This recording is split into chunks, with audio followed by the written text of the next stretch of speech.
Good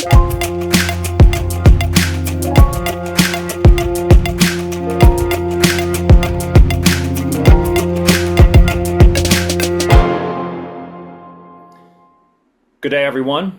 Welcome, and thank you for joining this special edition of Teneo Insights. I'm Kevin Kajiwara in New York City. As you all know, early on the morning of Saturday, February 28th, the United States and Israel commenced Operation Epic Fury, launching a series of strikes against Iranian military infrastructure and leadership, most importantly, killing the supreme leader Ayatollah Ali Khamenei. Iran has struck back at American military targets in the region, as well as at Israel and Gulf states. There have been civilian casualties and damage throughout the region. In addition, U.S. Central Command confirms 4 American service member fatalities. Furthermore, 3 U.S. F-15 Eagle fighter jets were downed over Kuwait in an apparent friendly fire series of incidents. President Trump, Secretary of Defense Hegseth, and General Kane, the Chairman of the Joint Chiefs of Staff, have all spoken publicly, though strategic clarity remains elusive. Energy and equity markets around the world have reacted as you might expect, as have other haven metals and currencies. Joining me today to consider where things might be going, as well as the ramifications for markets and the global operating environment, are 3 colleagues. Ambassador Dennis Ross is a familiar face to many in our audience. He is the William Davidson Distinguished Fellow at the Washington Institute for Near East Policy. For more than 12 years, Dennis played a leading role in shaping U.S. policy and involvement in the Middle East, playing key roles in the George H.W. Bush and Clinton administrations. He was Special Assistant to President Obama and National Security Council Senior Director for the Central Region. He's also a Senior Advisor to our strategic partner firm, WestExec Advisors. Morgan Muir is also a WestExec Senior Advisor. Formerly, he was Deputy Director of National Intelligence, where he had the responsibility for the production of the President's Daily Brief. Before that, he had a distinguished career with the CIA. And Emily Stromquist. She's a managing director with Teneo Political Risk Advisory with extensive experience in the Middle East and in energy markets. So thank you all for joining me today. I was speaking to a number of corporate leaders and clients of Teneo's over the weekend, as you might imagine. And I think, for the most part, they were trying to figure out exactly what was going on, like the rest of us operating in the open source world, relying on legitimate media, as well as, of course, the talking points and propaganda coming out of Iran, Israel, the United States as well. But, their concern is decision-making going forward, right? And I think once they kind of got a sense of what they need to do with their people, how energy markets in particular might respond, and looking at the closures of the essential closures of the Strait of Hormuz, the force majeure declaration out of Qatar on the export of LNG, restrictions on movement through the Red Sea and ultimately the Suez.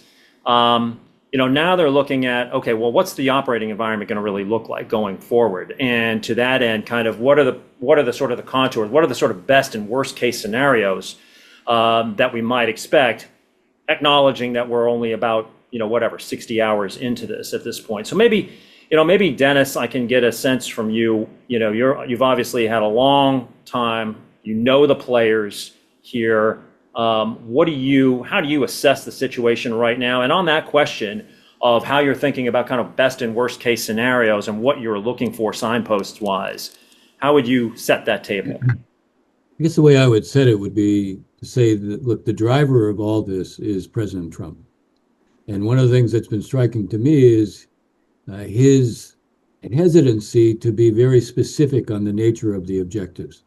He is leaving himself an enormous amount of space to be able to define what he considers to be success.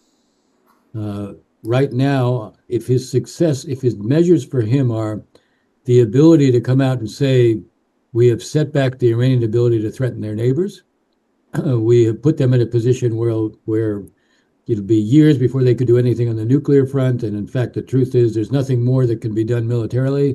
We just dig more holes in the ground in Iran.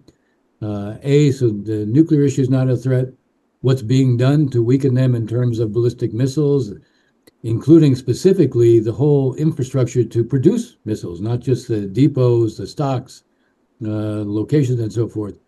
We've also put them in a position where they can't really fire ballistic missiles. They can't be a threat to their neighbors. And their proxies basically have been so weakened that they're not in a position to really represent a threat through that as well. None of that talks about what he said initially, which is creating an opportunity for the Iranian people to be able to take over. I think the best case is one where he will decide within a few days that he can come out and claim success and unilaterally declare that this is over. And he's able to declare it's over because there's no longer a threat, on the one hand, to the neighbors. He imposed a price on Iran by the killing of Khamenei, and he said there'd be a price if they kill their own citizens, and he's done that. And he says he's ending, and of course, if the Iranians don't end, then they'll face a much worse threat. This allows him to define an end to this. And I don't at all put this, I think this is a very real possibility. It's also the best case because it brings it to an end soon, but it doesn't get into the issue of regime change. It is related to regime weakening, and it doesn't depend necessarily on any kind of specific agreement at this point. The worst case is one in which I don't expect, but he didn't hint, he suggested he's even considering boots on the ground. I can't imagine he would really do that. That goes against everything he's ever stood for before. There'd be, once you introduce boots on the ground, for those of us who have a lot of experience in the area, the one thing we know, you put American forces on the ground, where you're basically deciding you're going to change the regime. The one thing that's very clear is there's no endpoint. You don't know what it's going to be. And it turns very messy. And a regime at that point that is facing that has no reason to hold back at all. Yes, what they're doing in the Straits is one thing. Yes, there was an attack on Ras Tanura today, but the worst case then is Trump deciding, okay, we have not hit their high-value economic targets. We have not hit Kharg Island. We are going to cut off all their revenue. Then whatever they have left, they're going to, basically the Iranians will deploy. Now, that gets to the indicators I'm watching for.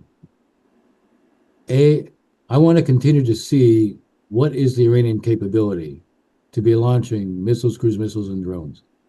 The numbers are not that impressive right now, and I still don't know, is that a function of intention as it relates to wanting to be able to drag this out, believing still that Trump isn't really willing to have a long conflict, or is it capability? Is it a function of what we and the Israelis have done to take out the launchers, to take out the missiles and depots, and to disable their ability even to operate?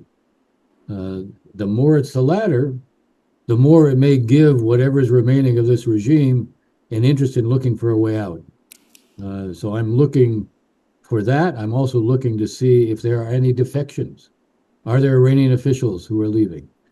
Do we see signs of units of the Basij and the Revolutionary Guard not showing up?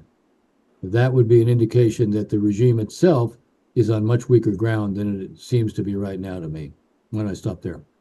So just to clarify before I move on to Morgan, you are suggesting that the Iranian response has not been overly impressive. Yet the president himself in one of his interviews kind of indicated his own surprise that they targeted some of the Gulf states, I think, thinking that the Iranians would attempt to try to keep them on side effectively. Have you been surprised at how damaging some of this actually has been from the Iranian side, notwithstanding perhaps the scale of it? I'm not surprised that there's been damage, especially in the Gulf states. I have been impressed by the degree of interceptions by them. I've been impressed also by a degree of stoicism I didn't fully expect. I don't know how long that'll last. I think the Iranian strategy was clearly a strategy which I think was profoundly ill-considered because it's turned all the Gulf states against them in a way that certainly wasn't the case before. But I think it's been driven by the sense that if they got them to complain to Trump, that would get Trump to stop. So you put pressure on them to put pressure on Trump. I think it's a miscalculation, not because they might not want to, but because they're now so isolated. They've succeeded in bringing the Europeans, now prepared to do much more. They have succeeded in ending what was a clash between the Saudis and the Emiratis. You have the Saudis now talking about being prepared to take offensive action against Iran if this doesn't stop. So I see the Iranians having succeeded in unifying their neighbors against them. And yes, have they been able to inflict some damage? Absolutely. But the fact is, it's still much less than I thought would be possible if they were truly serious about all-out launches. Definitely against the Israelis, there's been some damage, but the numbers are dramatically smaller than they were in June. And so, Morgan, I'd like to ask you essentially the same question of how you're reading this right now, and what your kind of assessment is of the best and worst case scenarios. But Dennis sort of suggests at the end of the day that while Iran's got a vote here, ultimately President Trump is the key decision maker, either in terms of finding a way to wind this down, or whether it gets extended and more dramatic. Do you agree with that assessment from the Iranian perspective? Yeah, I think I do. I mean, I think it's obviously up to the president to figure out what's enough, and I think he's the key decision maker in this. There are any number of things the Iranians could do, or offers that could be made that would, if the president wanted to accept it, could bring it to an end. And likewise, if he wants to go as far as weeks of bombardment, et cetera, that's obviously going to be, there's little Iran can do to stop him from that sort of course of action. If I'm Iran at the moment, if I'm sitting in Tehran, I'm thinking that this is clearly an effort that is focused on a regime change. Whether I agree with Dennis, maybe the president could stop short of that and just claim that removing the supreme leader accomplishes the goal. But based on things the president has said about the populace rising up, based on what the Israelis say, it's not clear to me how in Tehran how you could imagine that you shouldn't be planning for this as sort of the ultimate goal. I think they need to do, with that in mind, four things.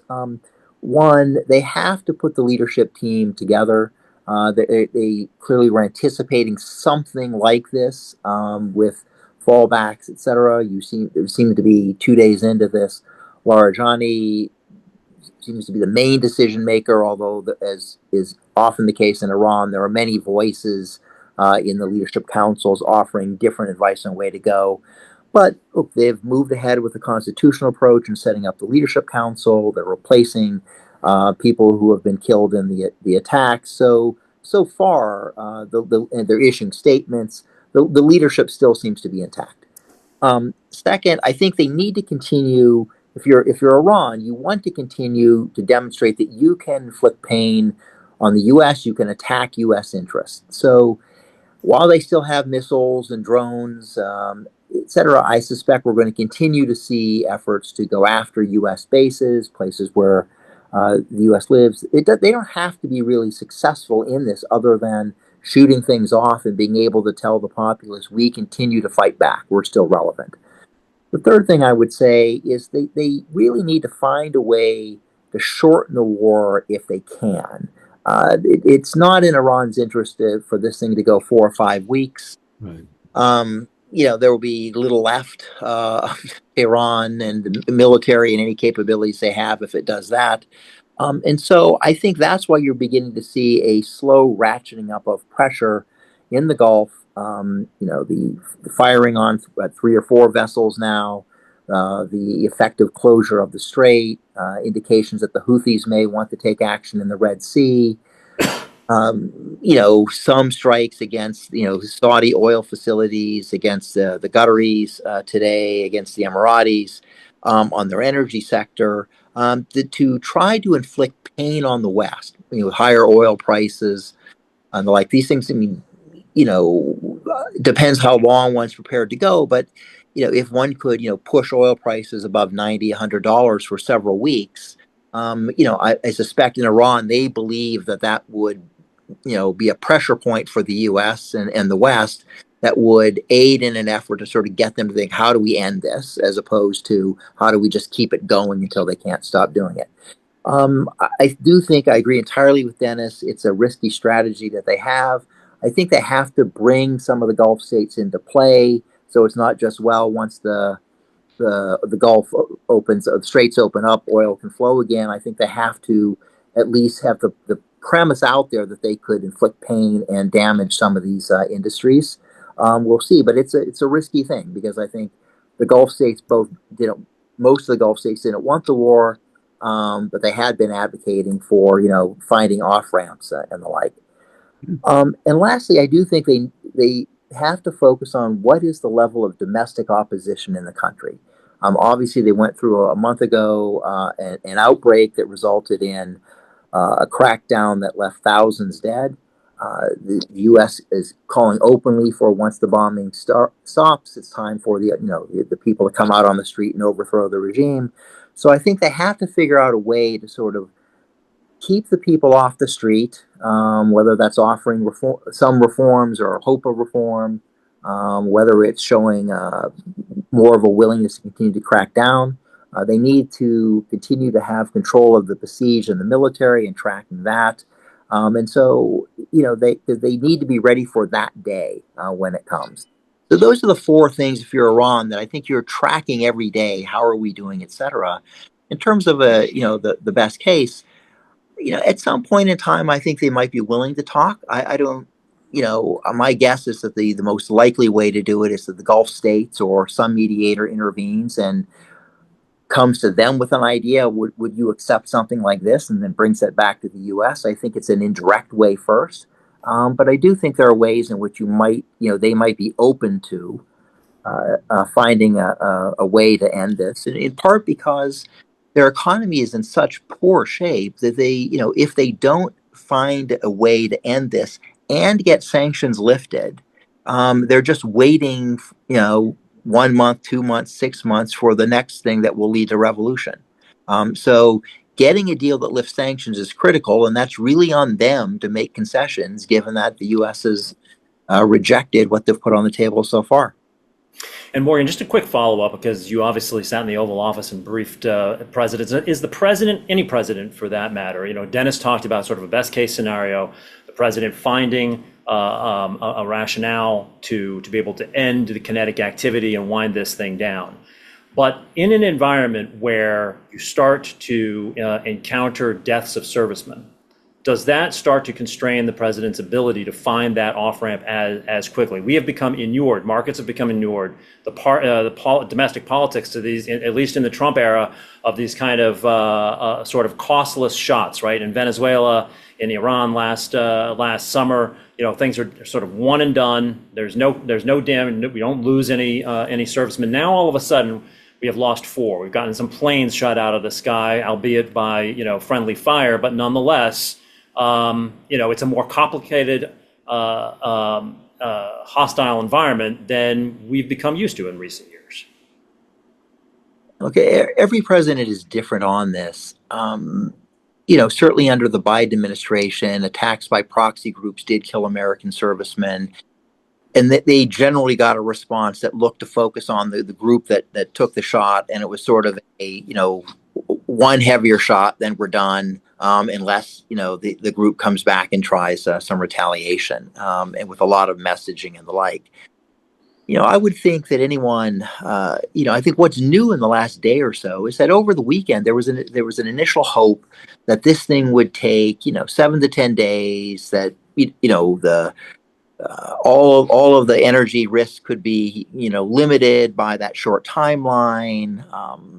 What's happened today has been both the Iranians stepping up some of their activities and the U.S. and Israel extending that timeline for how long we might be willing to do this. So I think that sense of this might be a longer war, I think what any administration is going to do is look to see how that's playing. Taking out the supreme leader matters. You can highlight the effort you've made to, as Dennis indicated, diminish the threat from any potential weapon down the line, from missiles, etc. But if you get a sustained period of higher oil prices that begin to tap into debates about affordability, I think that's a risk that you'll have to at least give some thought to. How much of that are you willing to think can be managed by pointing to your successes in the Middle East? So, Emily, we'll get to energy markets in a couple minutes here, but I wanted to just finally come around to you in terms of just the sort of initial thoughts on how you're assessing the situation, and some of the scenarios you're considering and advising clients on.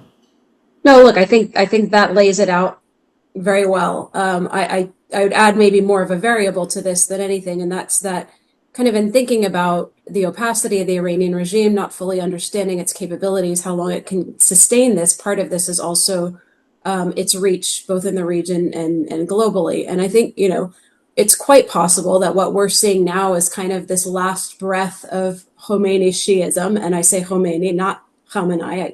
You'll hear those used interchangeably, unfortunately, too much out there. But I mean Khomeini in terms of the ideological underpinnings of this Iranian regime that have been in place since 1979. We know about this kind of brand of Iranian-aligned groups. You would often expect kind of mayhem and mourning in the immediate aftermath of Khamenei.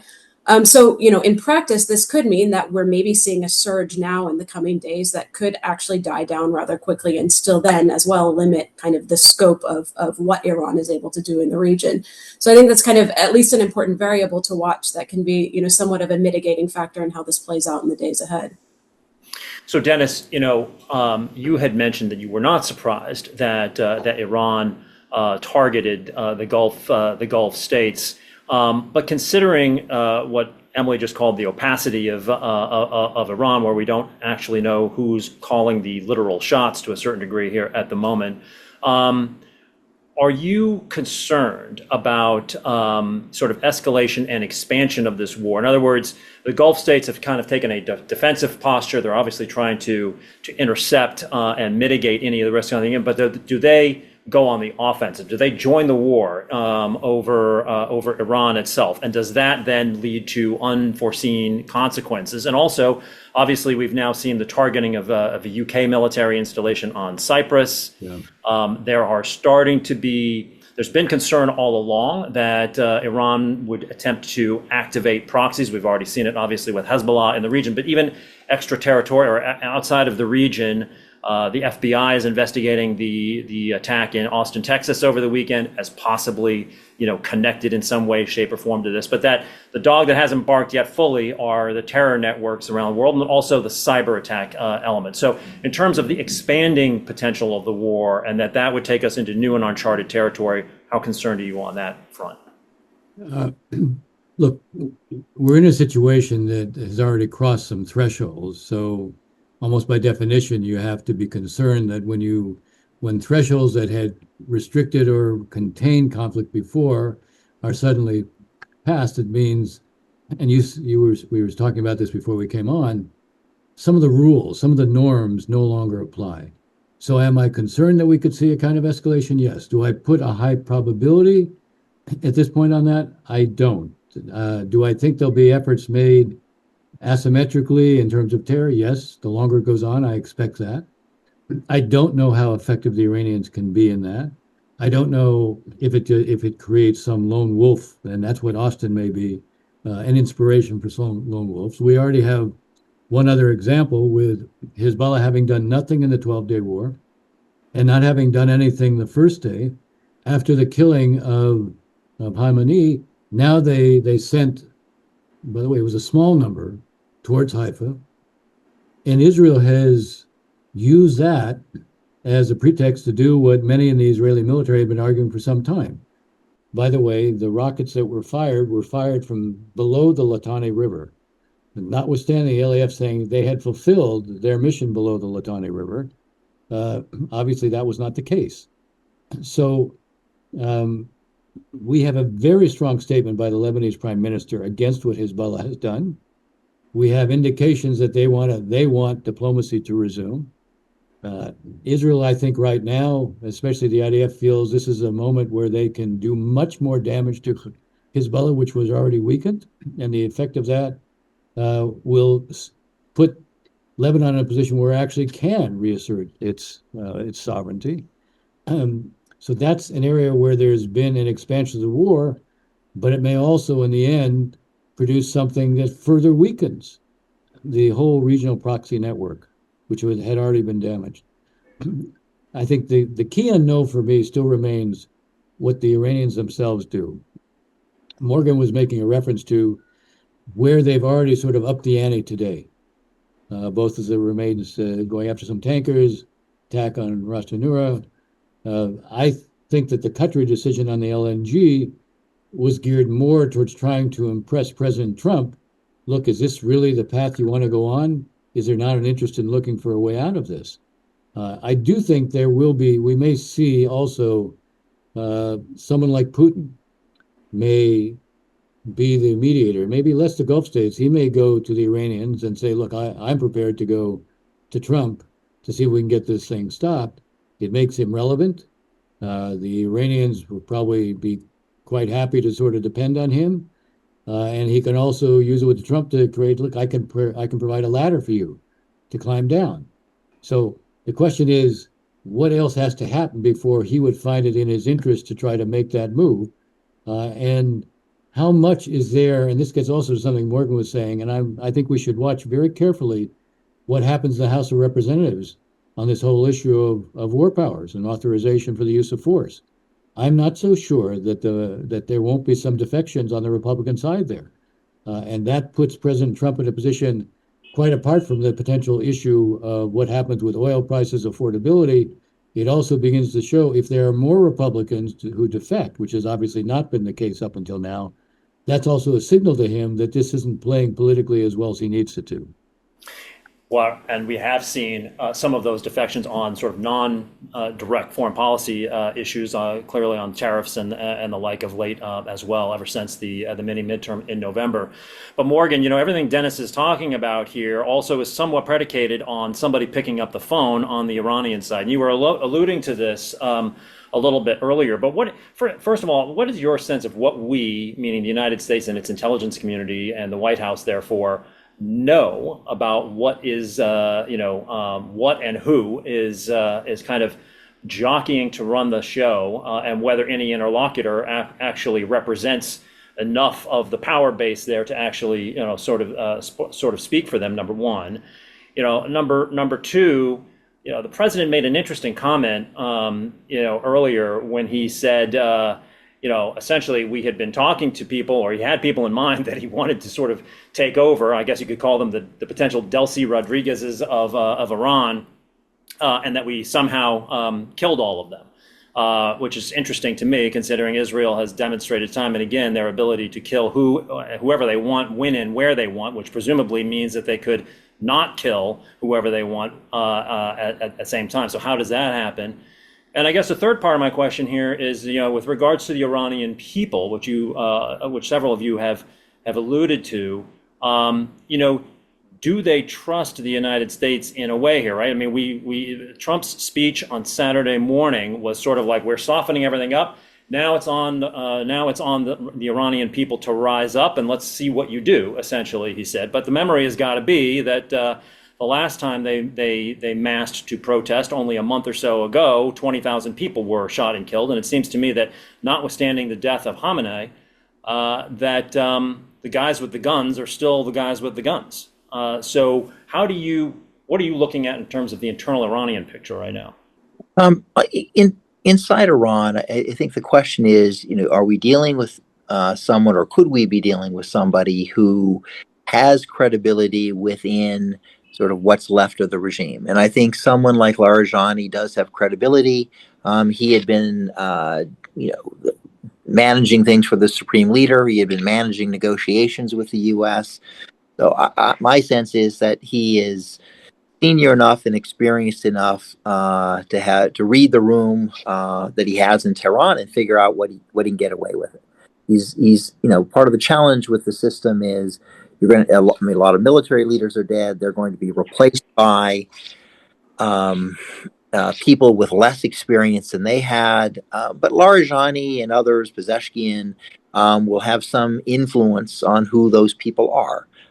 So there's a reasonable shot that it'll be people willing to sort of go along with some of the things that Pezeshkian wants.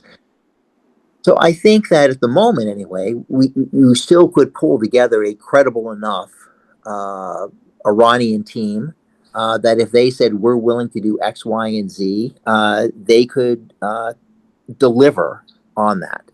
if you go another week and remove Larijani and remove a number of others who are still in place, then I think it gets a little uncertain, like who's actually in charge and how can you trust them, et cetera. It's harder to imagine a deal at that point. So I think that's one. Two,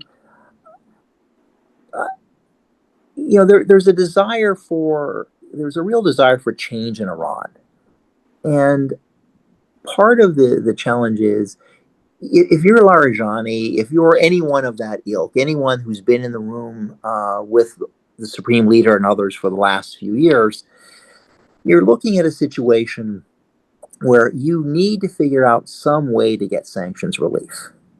Right? You've got to find a deal, because otherwise this thing ends, and what? The country's devastated. You're still under sanctions.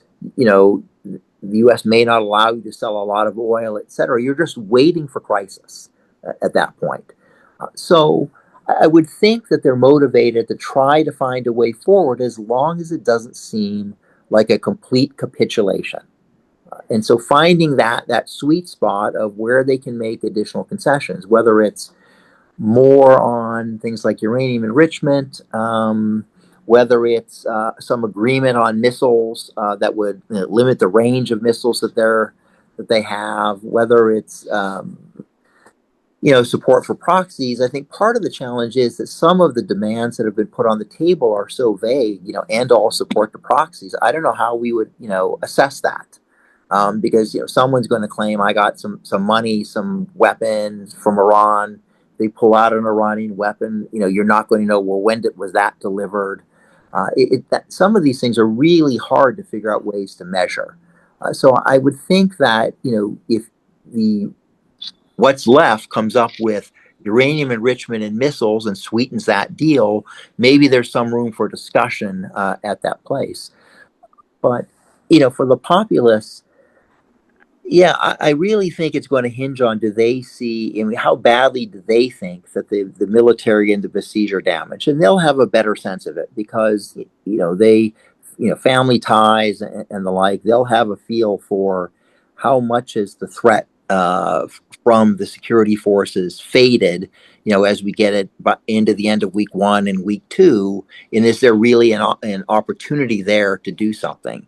One of the things that was interesting is that some of the commentary on social media, which, again, more people that tend to be critical of the regime, a lot of them welcomed the death of Khamenei, welcomed U.S. actions, but there's also seems to be an expectation that we're going to be doing somewhat more. We'll help more down the road, not just remove the senior leaders, but do something to help them in what struggle they're going to have.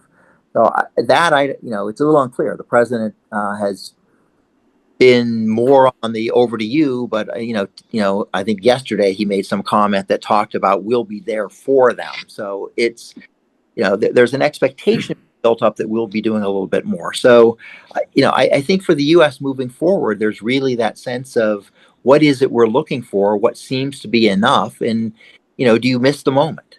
If we cut a deal too early, do we miss the chance at real regime change in Iran? And I think that's something any senior policymaker is going to be weighing against all the things like risks of defections, in the House, and affordability issues, et cetera. It's like, how do you make this a success, and how do you have real impact in the region? Because remember, you have Gulf states as well that they didn't want necessarily a war, but if you're going to go to war, then how do you get an end to the regime, and not how do you leave them with a mess 2 weeks down the road? So on this miss the moment idea, Dennis, I believe you have probably spent more time with Bibi Netanyahu than any other American diplomat. So as you contemplate these potential exit ramps for President Trump, how in lockstep are the U.S. and Israel, and specifically President Trump and Prime Minister Netanyahu, or where do their interests start to diverge on this at any point? I think where they diverge is on this issue of regime change. I think for President Trump, he almost adopts this kind of passive posture towards, we created this opportunity for you. it's true, as Morgan said, he said something and said we might be there for them, but that's also so vague as I think to be largely meaningless. If he has a way out where he can claim success, and I still think it could end up being a unilateral approach on his part, where he claims they're no longer a threat. We imposed a price. I gave a chance to the Iranian public. It's up to them. If they can do it, great. If they can't do it, look, it was up to them. That's an outcome I think he can accept. Now, Prime Minister Netanyahu doesn't want that outcome. He wants the regime to fall, but he has no choice. If Trump says this is it, this is it. Bibi cannot and will not operate independently. I would say, just for everyone to consider, the better this looks, the more complete the image of victory, you can expect that Bibi is going to move towards elections much earlier. And then he'll invite Trump to come over, right, 31 days before the election, because 30 days, it's too, once you cross 30 days, you can't. So that's what I expect from Bibi. He wants very much to bring this regime down. And from this standpoint, what Morgan said about the Gulf states, their attitude all along was, look, we prefer calm because we don't want you creating a situation where they're still there. And the problem is you're far away, but we're not. But if you're going to really take care of it, then we're all better off. And so I think the idea of where President Trump is, I still think that he doesn't want this to be a long operation, and he'll look for a way out. And if there are those Iranians, as Morgan was saying, and Laranjani Ghalibaf could certainly be among those who would be, I think, willing to do this, to send a message of what they were prepared to do, they're going to have to send something to whoever it's through, the Gulf states or through the Russians, that says, okay, we're prepared to cross this threshold with you on the issue of no enrichment. We still want civil nuclear power, but the enrichment can come from the outside, material and so forth. I think if Trump hears that, I think he responds to that very quickly. All right, so Emily, obviously, anytime there's unrest in the Middle East, media immediately focuses on energy prices, most specifically oil to a lesser degree, LNG, and all of the other derivative products of either of those. But give us your sense of the dynamic that we ought to be focusing on that, and the and the implications, not just in the region, but in terms of energy markets and therefore the economies of other regions, not least of which the United States and Western Europe. Yeah, and I think, both Morgan and Dennis have alluded to this, that there's kind of a short-term issue, which is less problematic, less concerning, and then there's the how long does this persist and what does that imply for markets variable. And we're not there yet, but we can go through both of those scenarios quickly. But look, obviously we saw oil prices surge today. There's probably still a margin for Brent to run in the $5 to $20 per barrel range in this current environment, and that will be a reflection of how serious things get. Shipping's effectively blocked through Hormuz. How long does that last? Is other oil infrastructure and key assets, are those hit in the days ahead? Usually we see the early indicators in insurance markets. We've seen that those pass through to prices. So, I think we'll still see some sort of price lift from all of this, but also to some degree, I think it's important to realize that the premium is also structural and priced in. We've seen sort of this disassociation to some degree between prices and geopolitics in recent years. That's a reflection of the fact that markets are more fragmented, spare capacity is smaller. So I think it's important to bear in mind that some of that risk premium is probably already factored into what we're seeing right now. Another very important factor is that this is not the 1970s, it's not the 1990s. I think there's trauma from those oil crises, but the global energy landscape itself is very different from the 1979 oil embargo and Desert Storm. And there's several layers of buffers that are built in now. Among these, we have obviously non-OPEC supply, US having become the lead producer. Despite the fact OPEC still accounts for 40% of global production. You have Guyana, you have Brazil, Canada, Norway. These are all very important sources of non-OPEC supply in the market. That creates something of a buffer.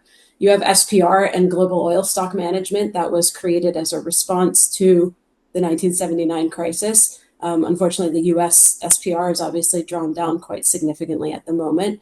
But I think also very importantly, and something we've only kind of started to see happen more recently, is that Gulf countries have grown smart to disruptions and have started to preempt them. So, for instance, Saudi Arabia has already shipped crude to storage facilities that extend from Okinawa to Rotterdam, Egypt, China, the U.S. And that's 10 to 20 million or more barrels that can be sitting in these storage units as needed if they need to draw on that. And then also, floating storage that they've introduced. Iran has rushed to do something very similar to load oil tankers in days before the strikes. We've seen, increased volumes of exports in recent weeks from Iran. And, I think there's limited bypasses, which can be sort of a modest offset in the UAE and Saudi to avoid Hormuz. That's not really a significant buffer at this time. But I think, these are all things that, at least for the short term, help to kind of limit the sort of anxiety in the market about if this continues for a few days, we're not sort of horribly worried. The big question is obviously if Iran effectively can carry out a blockade for an extensive amount of time. That's not something they've ever done. How long can they hold this up? And in particular, mostly through warnings at the moment. The gas markets are kind of obviously the other interesting dynamic here. Natural gas futures spiked 20% in the Dutch TTF. There are reports that went even higher in Europe, up to 40% in some futures contracts. And that's because of Hormuz disruptions and what we've already talked about with Qatar and then UAE exports as well. So I think there's a few things I would just flag quickly on gas markets. If both oil and gas are disrupted, you can't have fuel switching, which is something that the market often resorts to. This especially matters in Europe, where gas storage is down quite significantly against the average for this time of year, at the same time that Europe is reducing its dependence or now, completely weaning itself of Russian gas. And I think the other important factor is Iranian gas, and this sort of gets more to regime stability. They're not a big exporter. That's not really a sort of question of interest, but at home, the domestic supply, that's incredibly important. So whoever's controlling gas is very important to regime stability. So I think that's an important question to continue to observe as these strikes progress and in the coming days as well.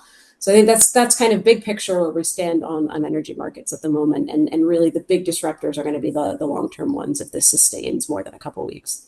Yeah, I just wanted to ask you as well, and I'd like to hear from Dennis and Morgan on this too. But as you've been talking to clients over the last few days and companies over the last few days, I mean, clearly in the immediate term, companies were worried about their personnel in the region, concerned obviously about the ability to get in and out travel-wise.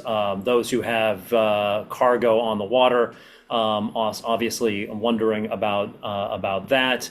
And of course, investment flows obviously important to and from the region and the attractiveness as an investment as well as tourist destination, et cetera. But once we kind of get past that, I mean, what are the signposts that you're watching and advising customers on, given all of the variables that the three of you have been talking about over the course of this conversation? But strategic decisions are on the line. So what are you advising right now? What are you watching? And what are you hearing kind of from them about where their big concerns are? Emily? Yeah, I mean, I think, Dennis referenced the stoicism in the Gulf countries. It is somewhat shocking. Is it merited? I think that's tough to say. Obviously, we've seen the Qataris come out and say, reserve the right to respond. Will other Gulf countries join them? I think that's a huge question, something to look out for, is the public statements we see coming out of the other Gulf countries. Oil prices are not a help to these countries at this time if they can't get crude out. I think it's just a very simple but critical point to remember. So, I think Gulf countries will apply significant pressure. That really matters. I think that's crucial to watch. We're seeing airspace open in bits and pieces around the Gulf. What's direction of travel? What's the sort of message that's being sent out by, how people are moving around in the Gulf, and are there sort of still large sort of exodus of workers from the Gulf? And I think, these factors that Dennis mentioned, what are external players? How are they going to get involved? What do we hear messaging from Russia? Vital. We know Russia has an important relationship with Iran to this day. How do they step in if they do and intervene? That could be an important strategic move from the Russians. China has tended to sort of stay arm's length from any of these conflicts with Venezuela, with Iran. I wouldn't expect them to rush to sort of defend anybody per se, but they do have a role potentially in negotiating as well. So I think these are really the variables to be looking for in trying to figure out where this can go and how concerned the markets will be about what's going on in the Gulf right now.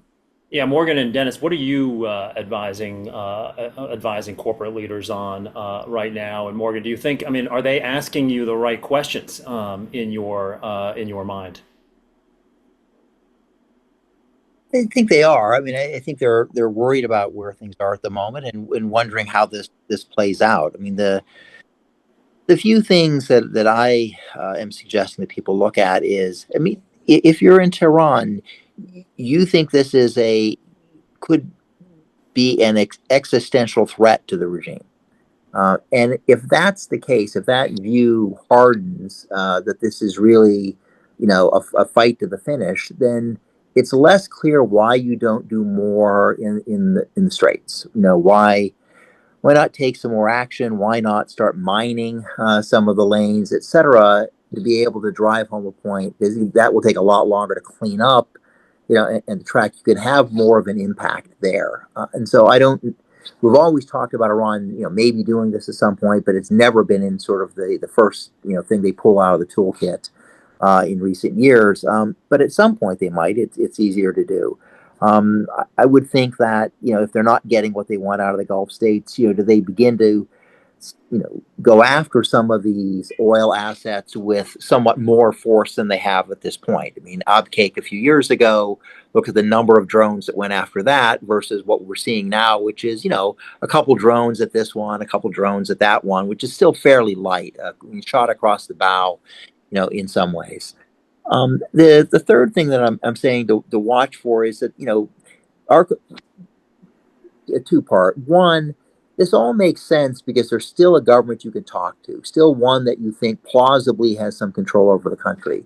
I think if you begin to start losing additional senior leaders with the breadth of experience like Larijani and the like, you start to move into a little bit of a more chaotic space. And at that point, it becomes less clear who's making a lot of these decisions and what guardrails remain in place, et cetera. So, I mean, I think that's something to watch for as well. It's, I think Emily was exactly right. As, the U.S. and Israeli campaign continues, I think Iran's going to have fewer and fewer things to fire off at people. And so then it's like, well, what is it you do? But I also think we're in a place where there's a large element of looking at what Iran is doing and trying to make sense of it, as opposed to really understanding what are sort of the internal dynamics within the regime.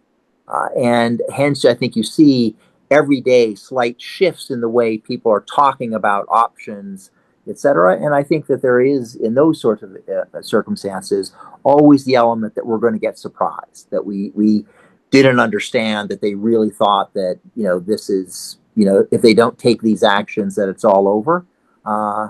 And they move quicker up the escalatory ladder, or quicker to make major concessions than we would have anticipated. So I tell people that there's a lot of uncertainty here, and this will have an impact for months and years to come. Dennis, if you'd like to weigh in on this, please do. Yeah. But I do want to ask one final question of you. But anything you wanted to add to what Morgan and Emily have said? I don't have a lot to add. I would just sort of reinforce the point that Morgan was making. With everybody I've been talking to, I've been emphasizing the word uncertainty. I know this is the last thing that people who want to plan want to have to deal with, but there is profound uncertainty from the standpoint of, in my mind, I agree with Morgan. I don't understand why the Iranians don't see this already as an existential threat, but they're not acting like it's an existential threat. One. Two, they sent mixed signals. Arachi clearly was saying that they quietly to the Omanis, they were prepared to talk. And then Larijani came out and said, we're not prepared to talk. Now that says to me right now, he may well be the key decision maker, but I feel there's not a consensus right now. And the question is, what's going to produce that? Things can become even more desperate for them, but if they become more desperate for them, Why are they not acting in a way that recognizes this could be an existential threat? So what I'm struck by, and that's why I come back to a place I started, how much of what we're seeing is a function of reduced capability and how much is a function of intent, and why isn't there more of a kind of use or lose mentality on their side? That tells me somehow, even if there's some confusion in decision making, there's still a presumption they can find a way out. And that may suggest to me how they continue to look at Trump, but it may also reflect an assumption that the Gulf states, in the end, will decide they have to put more pressure on Trump, and at some point, Trump will respond to that. I don't have good answers on that right now. So, Dennis, one of the things that I have been counseling and talking to companies about for several years now is that the operating paradigm has for some time been shifting, and that has happened slowly at times, and then there's times when it really moves very quickly. And it's a subject of a whole other call.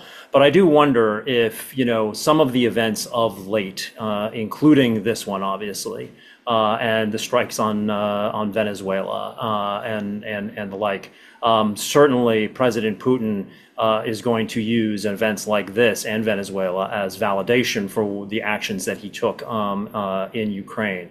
That we are in a world where preventive rather than just preemptive war becomes the norm, and decapitation strikes become essentially acceptable as a strong countries kind of disregard established international law and the like. But are these all data points adding, in your view, to one in which corporate leaders need to come to grips with the reality that we are not returning to a status quo ante, and that the world is, the operating environment is not going to be more stable, more predictable anytime soon? We're moving away from one operating paradigm, we're moving to another that it remains to be identified and defined as yet, but in this interregnum, we're going to have a lot fewer kind of guardrails in what international state-on-state behavior is going to be looking like.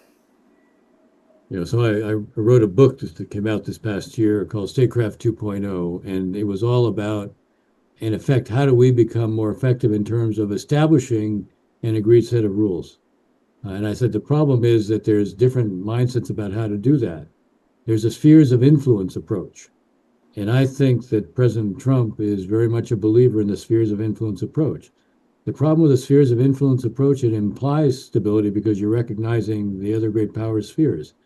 The problem is, where does the sphere stop? Those who have these spheres of influence are always inclined to push them farther out.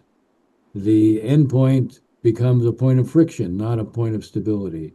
Secondly, what happens in those spheres when the populations in states that are in those spheres decides they're going to rise up? What do you do then? What kind of interventions are we likely to see? This is a shorthand way of saying we don't have a predictable set of rules right now. And by the way, if you're someone who gets in President Trump's crosshairs, you're going to feel highly secure? I'm not so sure. So, yeah, maybe others will say if the Americans can do it, we can do it too. But even there, it depends on, is the U.S. really respecting your sphere or not? I think we are entering an era that it's characterized much more by where might makes right rather than an agreed set of norms. And we're going to have to leave it there. Dennis Ross, Morgan Muir, Emily Stromquist, thank you very much for joining me today. To our audience, if you have any questions for us or for any of our guests today, please don't hesitate to reach out to us at Teneo Insights at teneo.com. We will continue to be following this story and will hold additional calls as events warrant. And unfortunately, if we have another call, that means events warrant. So until next time, I'm Kevin Kajiwara in New York. Have a great day. Thank you.